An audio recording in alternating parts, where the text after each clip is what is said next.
Des armes secrètes si incroyables qu'elles en défiaient le sens commun. Le premier missile balistique au monde, le premier avion à réaction, les missiles sol-air et les bombes téléguidées étaient les armes secrètes du Troisième Reich. Humiliée, la France dut se rendre 6 semaines après le début de l'offensive allemande.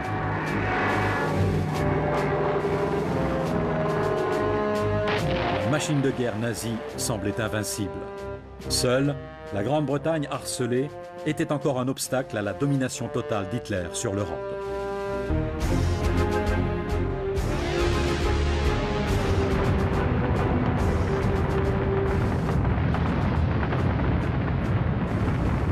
Et pourtant, il y avait eu des avertissements sous forme de fusées qui pouvaient traverser l'espace et retomber sur leur cible à des centaines de kilomètres plus loin. Il y avait eu des rumeurs concernant des rayons électroniques qui pouvaient guider les bombardiers jusqu'à leur objectif dans l'obscurité ou le mauvais temps. On avait même parlé de bombes téléguidées qui pouvaient être dirigées directement sur leur but.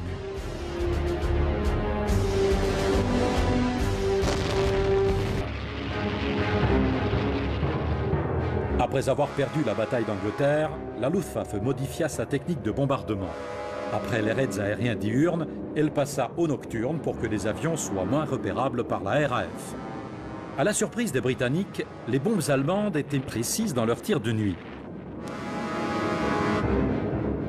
Le ministère de l'Aviation comprit pourquoi, quand un bombardier ennemi fut abattu et qu'un système électronique conçu pour le guider vers sa cible fut découvert dans la carcasse.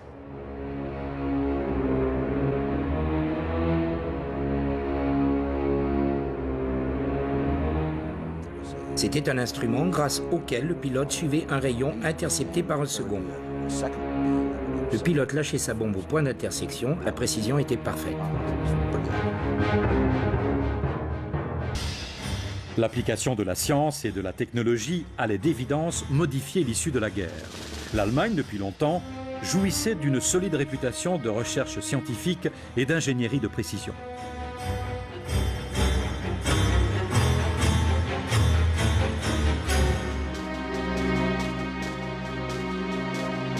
Après son arrivée au pouvoir, Hitler ordonna aux communautés scientifiques et industrielles du Reich d'utiliser la science pour créer de nouvelles armes évoluées.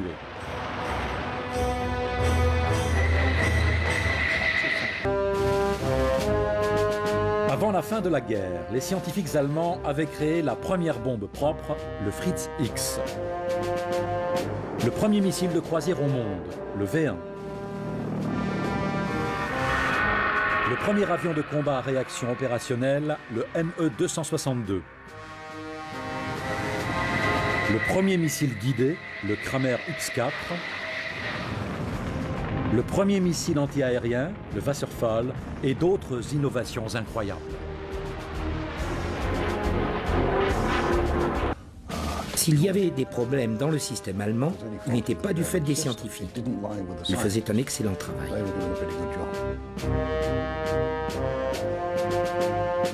Paradoxalement, c'est Hitler qui empêcha les scientifiques allemands d'accabler totalement les Britanniques. En juillet 1940, le Führer était tellement persuadé que la guerre serait terminée avant fin 1941 qu'il interdit le développement de toute arme défensive ou de tout nouveau système qui ne pourrait être achevé avant 12 mois.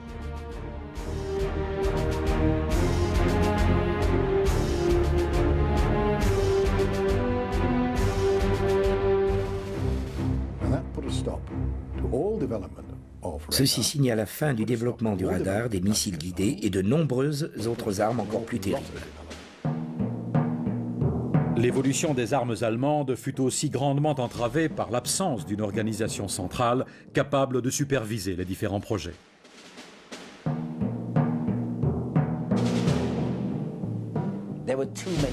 Il y avait trop de décisionnaires.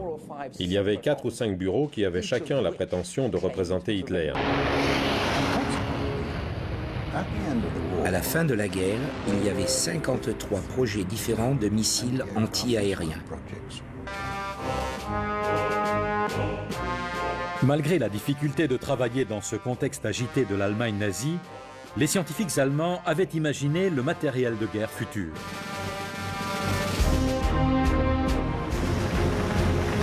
En 1939, ils avaient déjà créé le HS-293, un nouveau type d'arme qu'ils appelaient le missile guidé.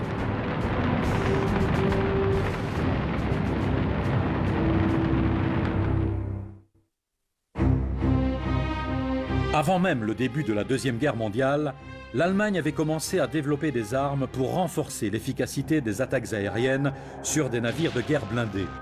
Les bombardements en piqué obtenaient certes de bons résultats, mais les avions étaient très exposés aux tirs.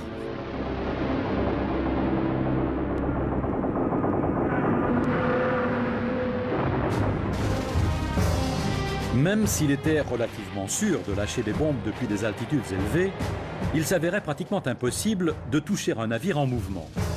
En 1939, la compagnie d'aviation allemande Henschel commença à réfléchir au problème et créa le HS-293, le premier missile guidé au monde.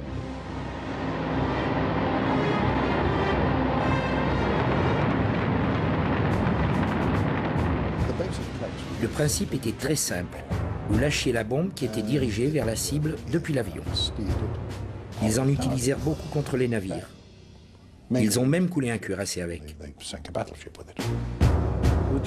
Les Allemands furent réellement les premiers à concevoir les armes à distance et guidées.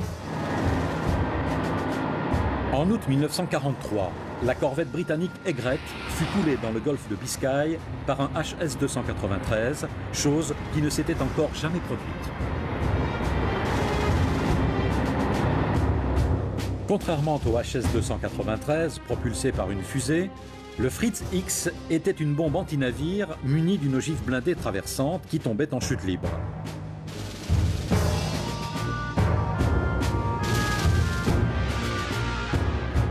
Elle avait aussi des ailes et une queue contrôlée par radio que l'opérateur pouvait diriger avec une manette. Ceci permettait au largueur d'envoyer le Fritz X directement sur la cible. Elle fut l'ancêtre des bombes chirurgicales utilisées si efficacement 50 ans plus tard pendant la guerre du Golfe.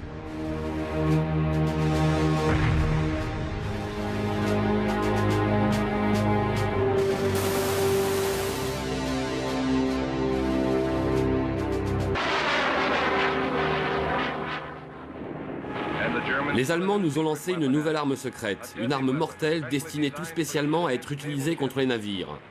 C'était une bombe volante, lâchée d'un avion et guidée vers sa cible par contrôle radio.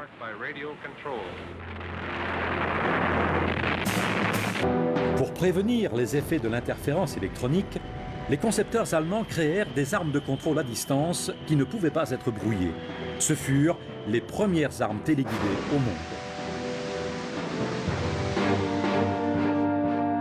Le Kramer X4, missile téléguidé, ouvrit la voie au développement des armes anti-chars comme les actuels missiles Tau téléguidés et dirigés optiquement.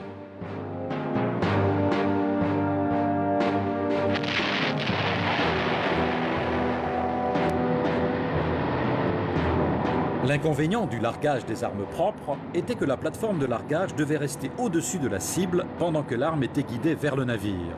Ceci rendait le bombardier vulnérable aux canons anti-aériens et aux attaques des avions de chasse.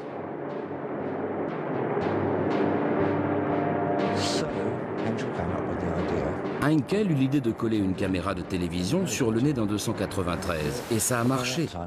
Mais c'était en 1945 et la guerre était terminée. Les Allemands avaient leurs bombes propres guidées par télévision en 1945, mais c'était trop tard. Toutes les armes secrètes allemandes ne furent pas couronnées de succès. Le concept du Peter Paul semble avoir été meilleur sur le papier qu'en pratique. Cette arme, du début de l'année 1940, était similaire aux bombes employées par les célèbres escadrilles de Dambuster 617 de la RAF.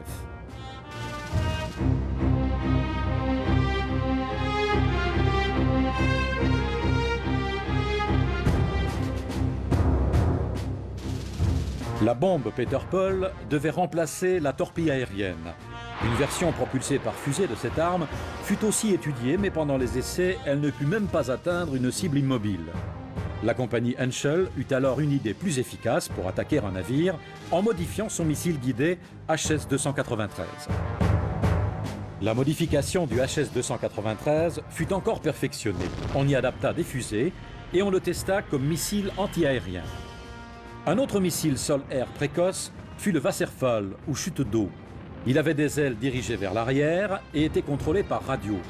L'idée était de l'envoyer au cœur d'une formation de bombardiers où l'explosion pouvait être déclenchée.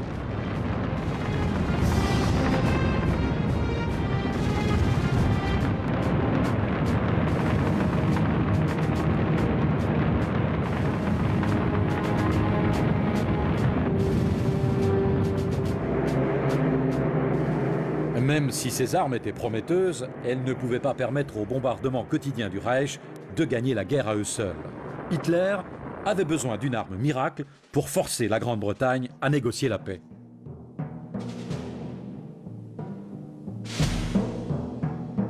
Il pensa l'avoir trouvé début 1943.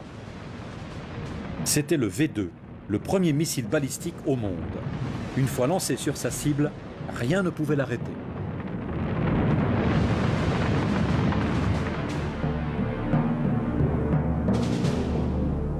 Pendant que l'armée continuait à développer le V2 au début de 1940, la Luftwaffe, elle, commençait à travailler sur une bombe volante propulsée par réaction et sans pilote. Début 1944, un vol de reconnaissance détecta en France des rampes de lancement ressemblant à des tremplins de ski. Après examen approfondi, il s'avéra qu'elles étaient toutes dirigées vers Londres.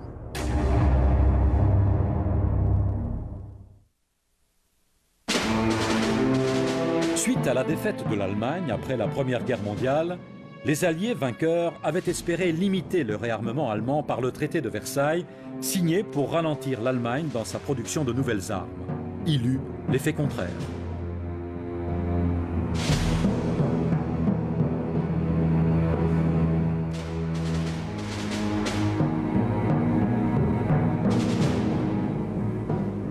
Leur problème était que d'après le traité de Versailles, ils n'étaient pas autorisés à posséder de l'artillerie lourde.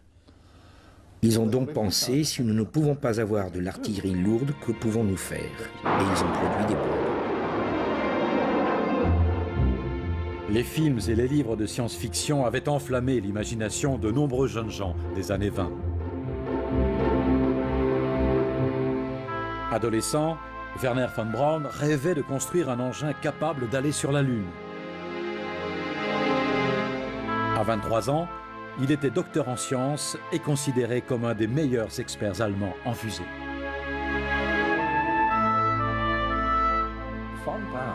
Von Braun était un concepteur de fusées hors pair. Il avait un don absolu pour leur fabrication ainsi que pour leur puissance. Von Braun et son groupe réussirent à lancer des petites fusées à propulsion à carburant et attirèrent l'attention de l'armée allemande. En 1933, elle leur proposa une alternative. Soit ils continuaient leur travail sous le contrôle de l'armée, soit ils arrêtaient leurs expériences. Von Braun fit le choix de Faust. Il continua à travailler pour le Troisième Reich. À 25 ans, il était responsable du programme de recherche sur les fusées le plus avancé au monde.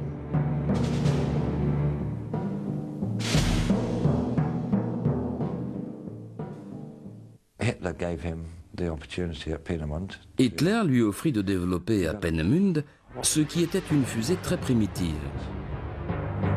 Von Braun n'était pas intéressé par les fusées militaires, mais par la fuséologie. Pour lui, ce fut le début, les premiers pas destinés à envoyer les humains dans l'espace. Von Braun et son équipe mirent en route leur programme de recherche sur une petite bande de terre appelée Peenemünde sur la côte baltique de l'Allemagne. Cet endroit assurait la discrétion et leur fournissait une aire de rentrée pour leurs engins. Ils commencèrent à maîtriser la construction complexe de fusées à propulsion liquide. Avec le temps, divers systèmes de guidage, de carburant et de moteurs furent testés.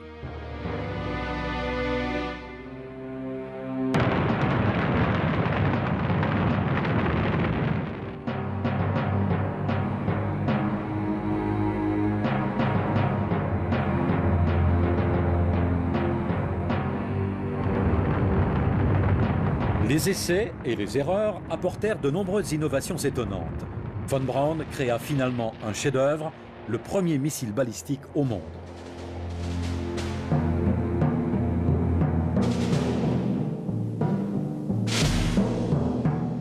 Sa fusée, originellement désignée sous le nom de A4, fut renommée par Hitler Vergeltungswaffe, arme de vengeance. Elle resta à jamais connue sous le nom de V2.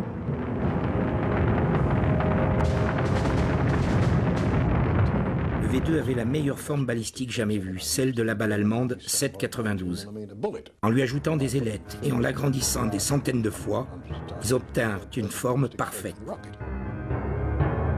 Le V2 mesurait 14 mètres de long et pesait 13 tonnes, dont une pour l'ogive. Après presque 10 ans de développement, elle devint, le 3 octobre 1942, le premier objet fabriqué de la main de l'homme à franchir le mur du son et à quitter l'atmosphère terrestre. L'ère des missiles balistiques était née.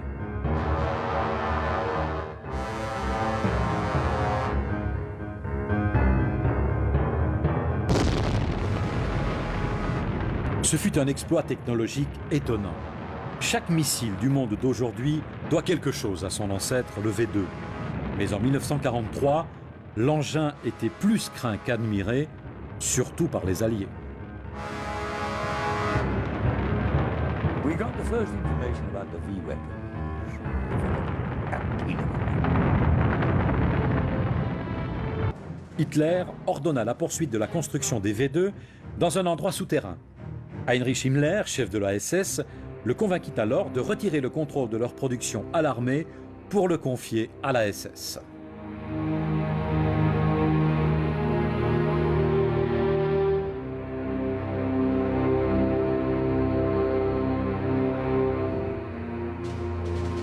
La nouvelle usine d'assemblage de V2 fut installée dans une série de grands tunnels au-dessous des montagnes du Harz, près de la ville de Nordhausen. Les SS fournirent une main-d'œuvre forcée, constituée de prisonniers des camps de concentration proches, Dora et Buchenwald. Quand von Braun exprima aux SS sa désapprobation quant à leur méthode, Himmler le jeta en prison pendant une semaine. Von Braun était indispensable et cela lui a probablement sauvé la vie.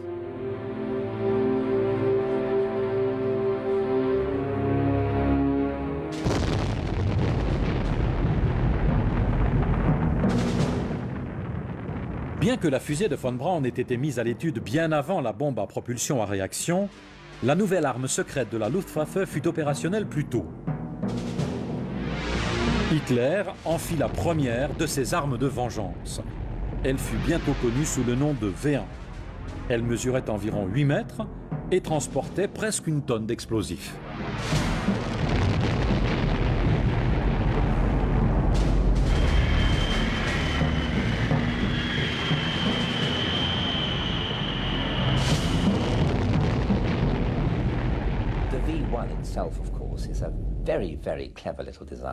Le V1 était bien entendu d'une conception très intelligente. Le problème était d'avoir quelque chose de rapide, de réutilisable et de bon marché à fabriquer. C'était tout simplement une bombe avec de petites ailes courtes. Elle ne pouvait contrôler sa direction en vol, mais son moteur était le plus soigné qui fût. La propulsion à réaction consistait en un simple tube dans lequel le carburant était injecté et mis à feu. Il n'y avait pas de pale d'hélice compliquée comme dans un moteur à réaction traditionnel. Le V1 était soit largué depuis un avion, soit propulsé par une catapulte à vapeur. Les orifices, à l'avant du tube, permettaient à l'air de pénétrer et d'exploser quand il se mélangeait au carburant dans la chambre de combustion, ce qui refermait les orifices et envoyait la poussée vers l'arrière du tube, propulsant ainsi le V1.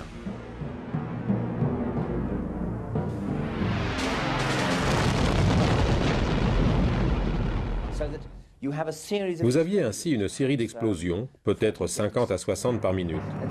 Cet engin émettait un bourdonnement et un grondement reconnaissables et inoubliables quand il se déplaçait dans l'air.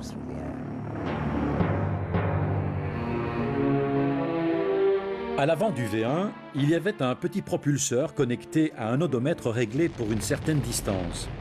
Quand le propulseur avait effectué un certain nombre de révolutions, l'arrivée du carburant était interrompue et le V1 tombait sur sa cible.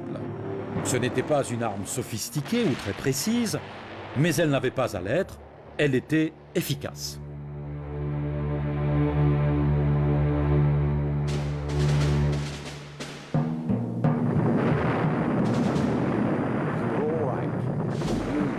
Tout allait bien tant que vous entendiez le bruit au-dessus, dans le ciel. Au moment où il s'arrêtait, la bombe était sur son aire et c'était le moment de se mettre à l'abri.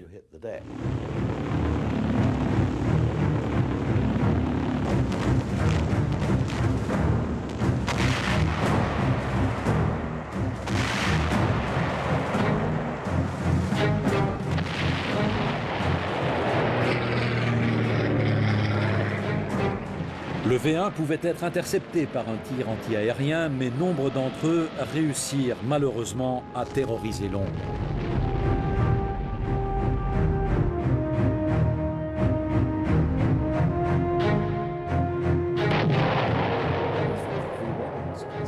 Le V1 causa un choc très désagréable, non sellement en raison de son impact tactique, mais aussi parce que c'était une arme de terreur.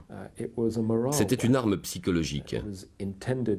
Elle était destinée à miner la population, sans discrimination.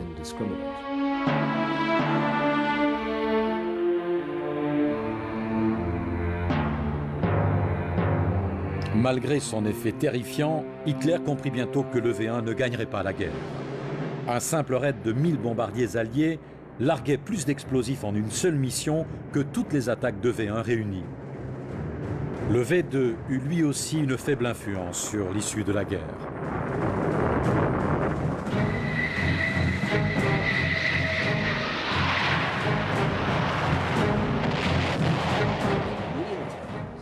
À vrai dire, elle ne fut pas très meurtrière, Dieu merci. On dit souvent que plus de gens sont morts à la construire qu'à la subir.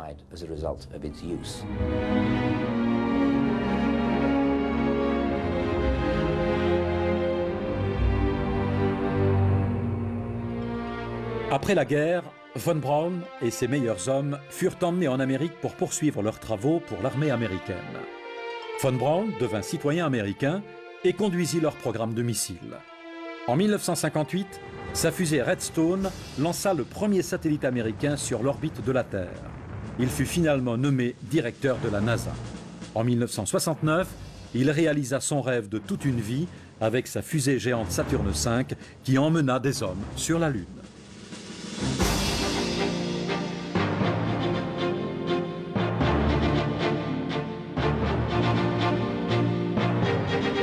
D'autres programmes allemands d'armes expérimentales étaient aussi avancés que les fusées de von Braun.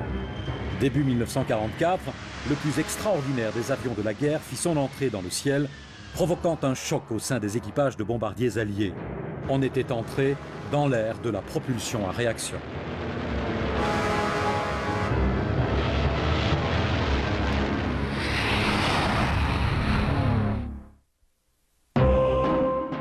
Quelques-uns des projets les plus secrets de l'Allemagne concernaient la création d'un nouvel avion révolutionnaire qui serait propulsé par des moteurs à réaction ou des fusées. La première preuve de ces projets éclata après que la RAF ait elle-même partiellement dévoilé son projet secret mené à Boscombe Down. Le haut commandement de la Luftwaffe était présent quand l'appareil expérimental de Ernst Heinkel, le HE-178, marqua l'histoire le 27 août 1939.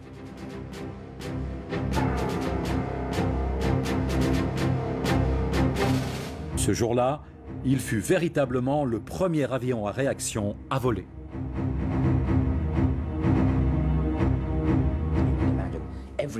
Vous pouvez imaginer tout le monde à la Luftwaffe dire « C'est merveilleux les enfants, allez-y ». Mais l'ont-ils fait? Bien sûr que non. Cette décision peu logique coûta à l'Allemagne ses avions à réaction pendant les années clés de la guerre.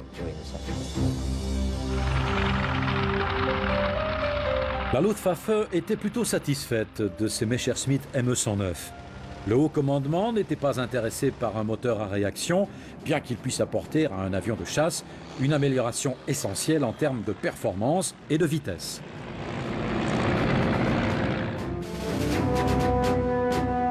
Pour empirer les choses, quand les projets furent interrompus, de nombreux scientifiques et ingénieurs qui y avaient participé furent envoyés sur le front russe. Ce n'est qu'en 1943 que l'arrêt du développement fut levé.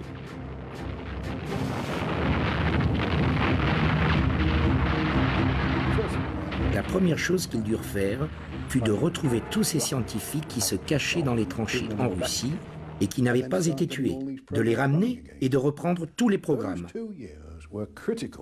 S'ils n'avaient pas perdu ces 2 années, Dieu seul sait ce qui aurait pu arriver.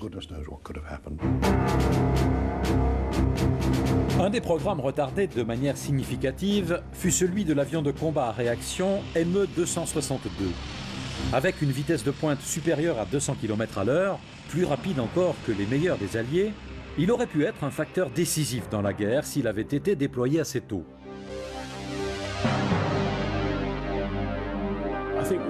Je ne doute pas que si ces avions avaient été utilisés pendant la bataille d'Angleterre, ils auraient pulvérisé la RAF. Et l'invasion, si elle avait eu lieu, en aurait été simplifiée. L'interdiction de production suspendue, les Allemands essayèrent de rattraper le temps perdu.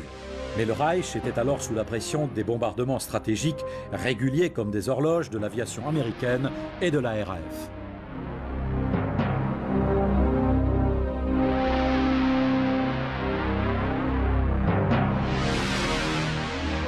Malgré cet environnement chaotique, Messerschmitt réussit à créer son premier avion opérationnel à propulsion par fusée, le Comet ME-163. Sa vitesse de pointe, de plus de 900 km/h, stupéfia les équipages des B-17 qui le voyaient pour la première fois.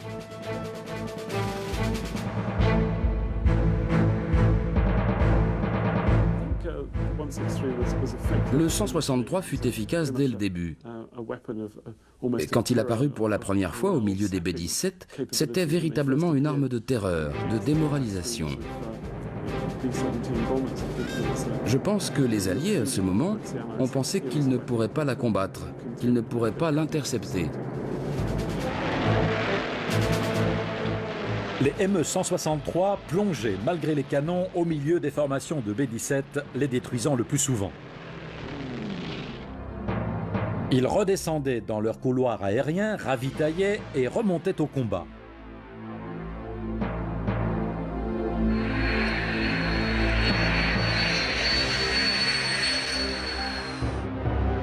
En réalité, le Comet n'était pas une arme pratique. En effet, quand il redescendait à sa base, il était plus particulièrement exposé aux tirs alliés.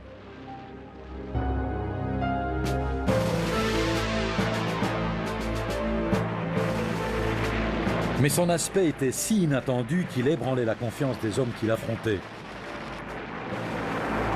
Les équipages de bombardiers n'avaient pas été prévenus, car les Alliés en ignoraient presque tout.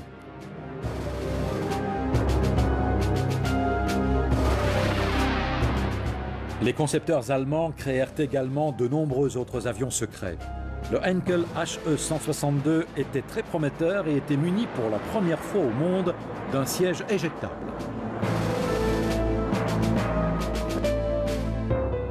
Le bombardier de reconnaissance Arado 234 Blitz à réaction pouvait voler plus haut et plus vite que le meilleur des avions de chasse alliés. Mais comme de nombreuses autres armes secrètes allemandes, il arriva trop tard.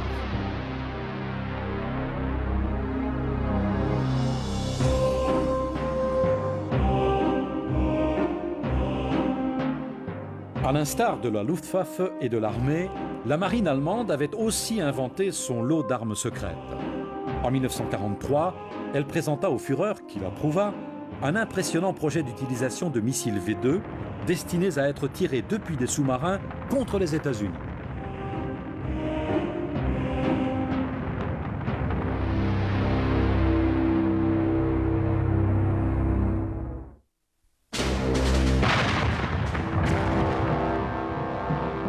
Hitler acquit nombre de ses opinions militaires alors qu'il était soldat d'infanterie pendant la Première Guerre mondiale.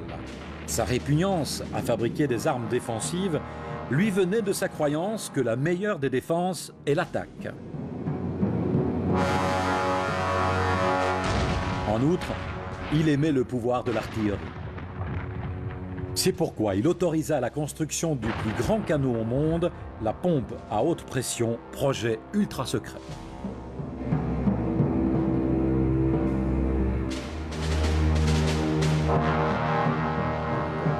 Il voulait construire un canon avec un fût de 130 mètres de long, relié à plusieurs tubes pour permettre d'ajouter des charges supplémentaires. Il était dirigé sur Londres. L'idée était d'en construire une batterie complète et de procéder à un seul tir. Le désir de soumettre un ennemi par le tir daté de 1918. Hitler était si excité par ce projet qu'il lui accorda un insigne honneur, il le nomma V3. Mais il est aussi connu sous le nom de canon de Londres. D'autres, au sein du Reich, l'appelaient le ridicule.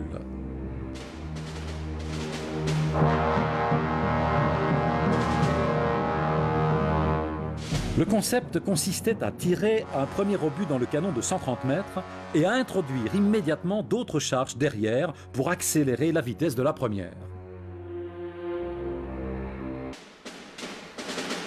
Bien que jamais testé, la construction du V3 débuta dans un complexe souterrain à Mimoikuk en France, en face de l'Angleterre. En 1944, les Alliés commencèrent à bombarder les sites de lancement de V2 et V1. Quand ils découvrirent des rails conduisant à une installation souterraine, ils la bombardèrent. Les dégâts furent si importants que le projet fut arrêté. Le V3 ne tira jamais.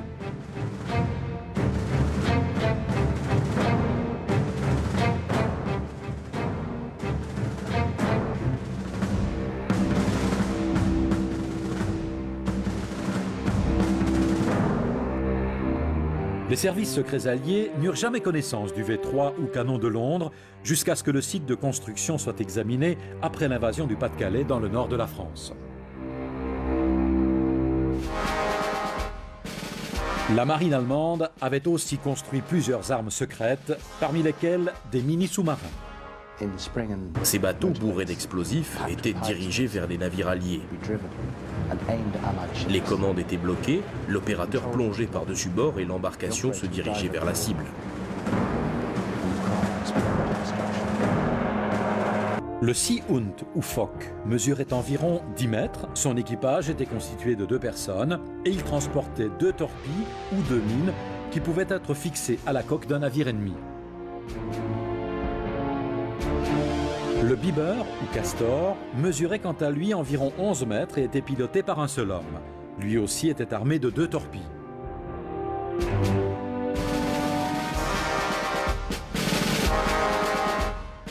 Une autre arme secrète, le Neger, était d'une conception encore plus simple que le mini-sous-marin. Il s'agissait simplement de 2 torpilles, suspendues l'une au-dessous de l'autre.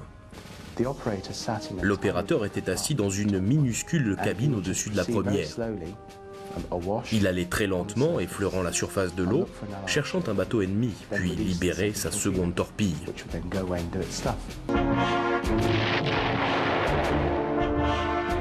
On ne peut nier le courage des hommes qui pilotaient ces engins. Plus de 150 sur les 200 construits furent perdus en mer. Bien que ces mini-sous-marins écoulaient une poignée de navires, leur principale qualité était de perturber les opérations alliées. Plus de 300 navires et 2500 hommes furent employés pour défendre le débarquement de Normandie contre ces minuscules embarcations. La marine allemande avait également des projets importants, dont celui appelé Projet Lafarens.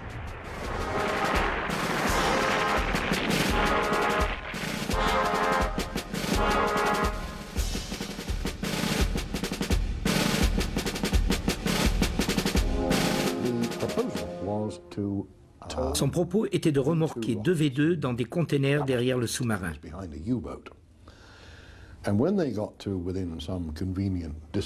Une fois parvenu à New York ou de Washington, il devait couler les containers pour amener les V2 en position verticale et les tirer.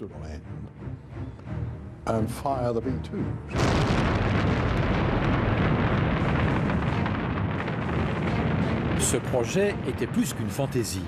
La marine le testa réellement pour vérifier sa faisabilité.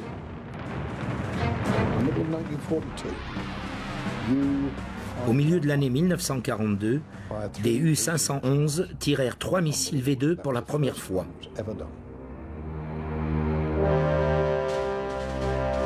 Bien que le projet eût été abandonné, le concept des missiles balistiques tirés par des sous-marins ne fut pas perdu à la victoire des Alliés. Aujourd'hui, les plus puissants éléments des flottes américaines et russes sont des sous-marins qui peuvent transporter des missiles balistiques intercontinentaux avec ogives nucléaires.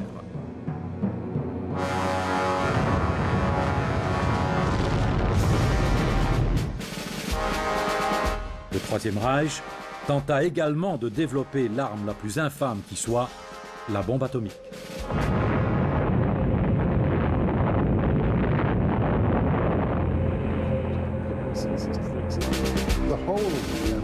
La totalité du programme allemand d'armes secrètes peut être résumée ainsi. Trop tard. Pas nécessairement trop peu, mais bien trop tard.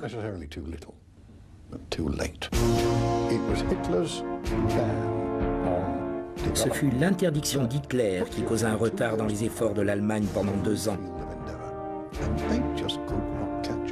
Il ne put être rattrapé.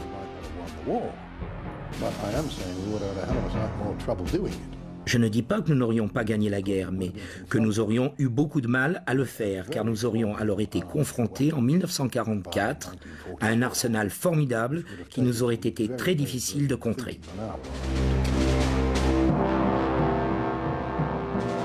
Les scientifiques nazis ne purent gagner la guerre pour Hitler, mais ils changèrent le monde plus qu'on aurait pu l'imaginer. Leurs missiles V2 menèrent au développement de l'ICBM, qui constitue aujourd'hui l'ossature nucléaire des superpuissances. Ces armes sont paradoxalement si destructrices qu'elles rendent une guerre mondiale impensable. C'est aussi l'héritage des hommes qui ont conçu les armes secrètes du Troisième Reich.